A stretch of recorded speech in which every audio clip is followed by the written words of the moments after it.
point is fixed in fabric layers, which deal with resources like computational CPUs, CPU cycles, and the resource memory consumptions and the network bandwidth. You only collect data related to resources here.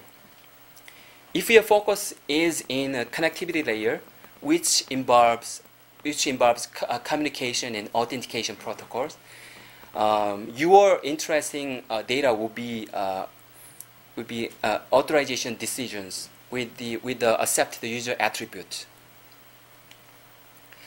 But taking individual strategy is not enough. By combining two strategies, we can get a more congruent, more comprehensive data, because two strategies are complementary to each other. The first two tables are collected from the job flow-based strategies, and the third one is from the grid node-based strategies. A job is submitted to service providers. And the job is divided into two jobs, -2 and -3.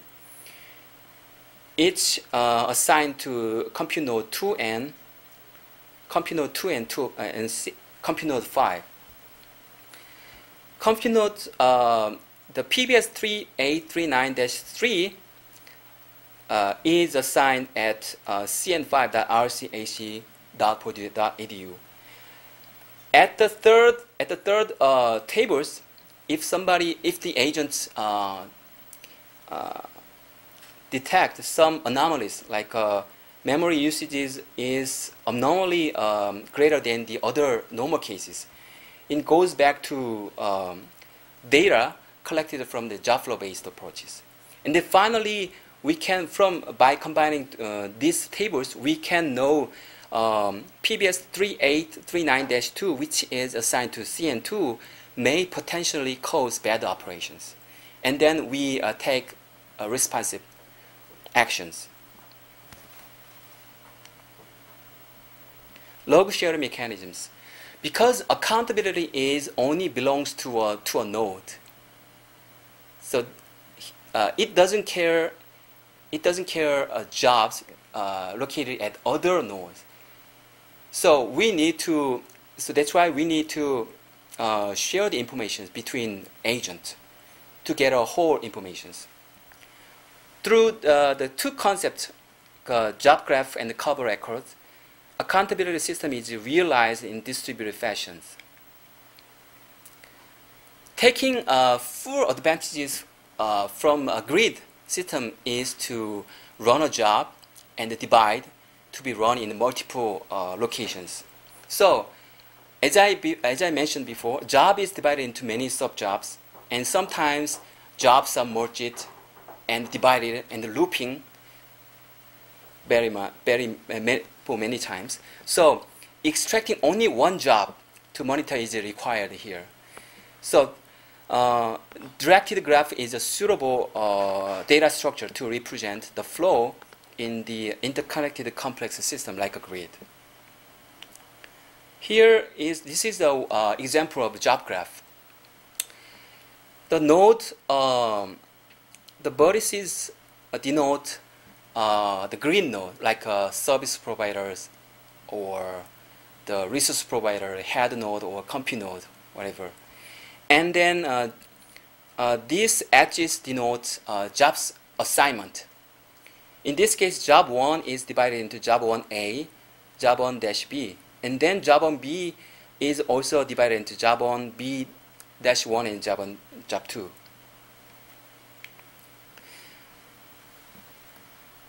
Here is the cover record for graphs.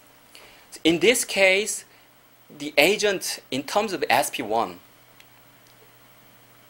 like here, the agent only cares about job 1 and write down all the record related to job 1, which is divided into job 1A and job 1B, with the handler information job ID and the timestamp when the job status becomes queued. For the case of RP1, it doesn't care any other jobs. It only cares about direct successor job and then predecessor job. So in this case, job 1-A comes from job 1 and SP1 or something like that.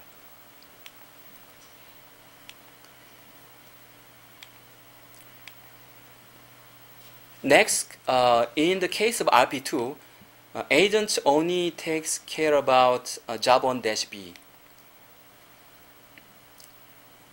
Okay, vulnerabilities in a grid. There are many, as I mentioned before, there are many layers in a grid computing system. So that makes many vulnerabilities. Create many vulnerabilities in the grid computing system. For example, if we consider only about middlewares for grid and parallel computings, as you might hear about the middlewares for grid computing, the global toolkit is very de facto standard for the middlewares in grid computing system, which is web service containers. They have grid FTP applications.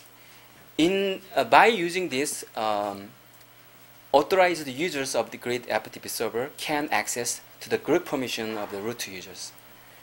For the case of GSI, a proxy generation tool, GSI means Global Security Infrastructure.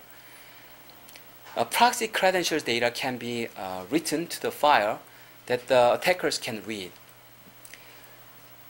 As another job schedulers, SunGrid engine gives threats of buffer overflow.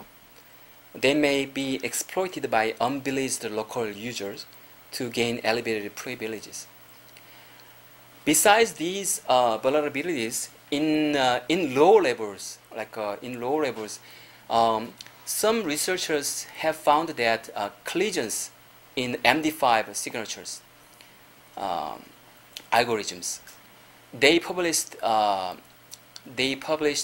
the vulnerabilities of the MD5 in recent Crypto 2009 conference. So, if you exploit those facts, you can make rogue certificate authorities. By using that schemes, you can attack one point located in many layers of the grid computing system. Grid computings delegate to each other. So if you attack one point, most of the resources cannot be protected because of that. I'm gonna introduce two attacks in grid computing system.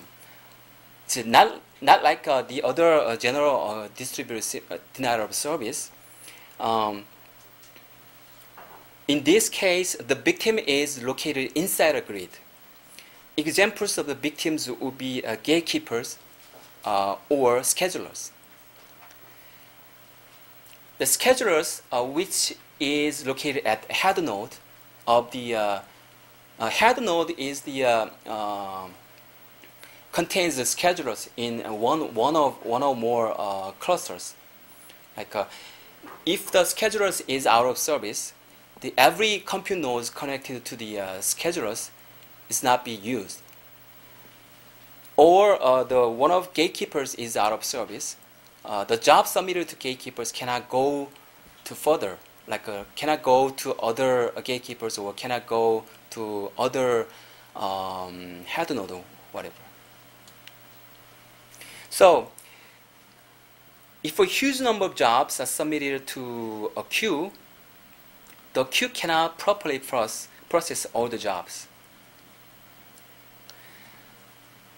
For example, if you were using any